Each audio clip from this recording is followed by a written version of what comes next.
you have no idea how you can control a stepper motor with your smartphone, then you may think it's very difficult, but I promise you it isn't. You just need the stepper motor itself, a smartphone which you can connect with the internet, a stepper motor driver, and a microcontroller which you can connect with the internet. Okay, for the stepper motor driver I use the L298M, and for the microcontroller I use the ESP8266, which I can connect with the internet. You can program it with a mini USB cable and program it with the Arduino IDE. And now, let's start.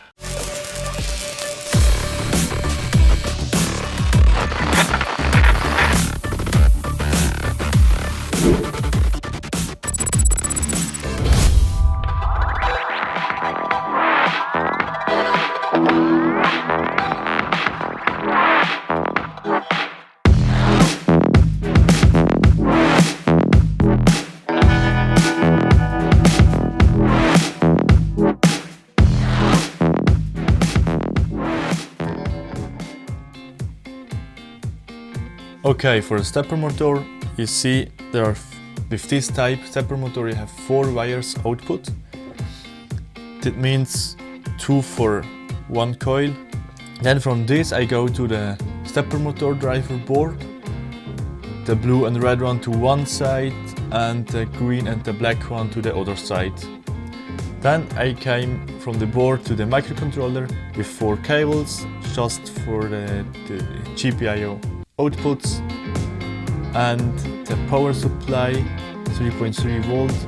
It gives 3.3 volts to the board, and the ground connected to this ground of the board, because of that is on the same potential.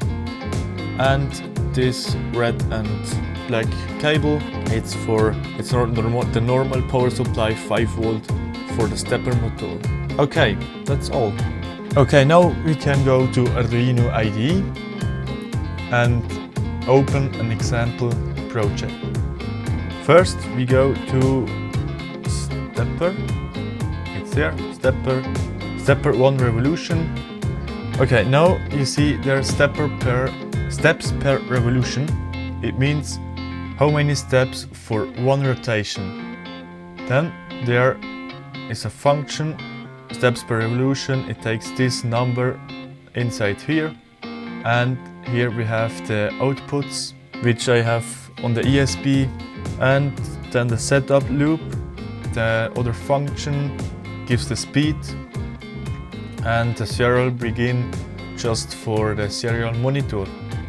Then in the loop you see it prints to the serial monitor clockwise.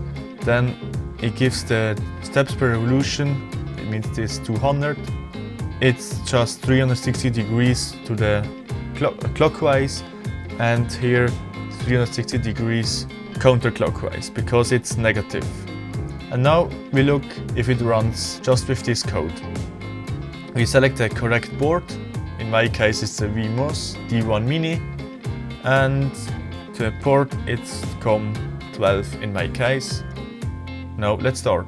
Okay, the program is downloaded, and you see the stepper motor drives 360 degrees one side and then other side.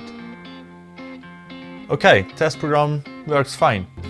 Okay, now we go to File, open another example. In this case it's the Blynk.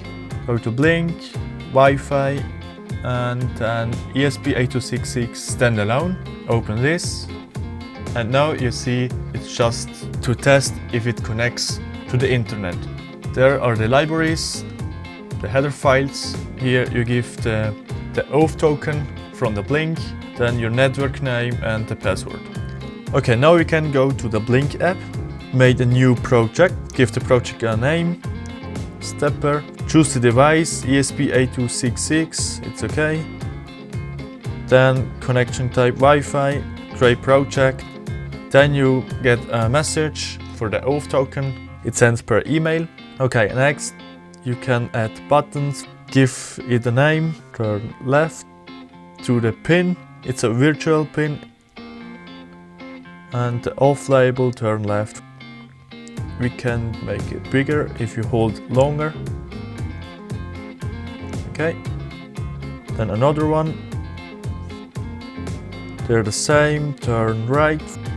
The pin, virtual. The next one. Okay. Then the off.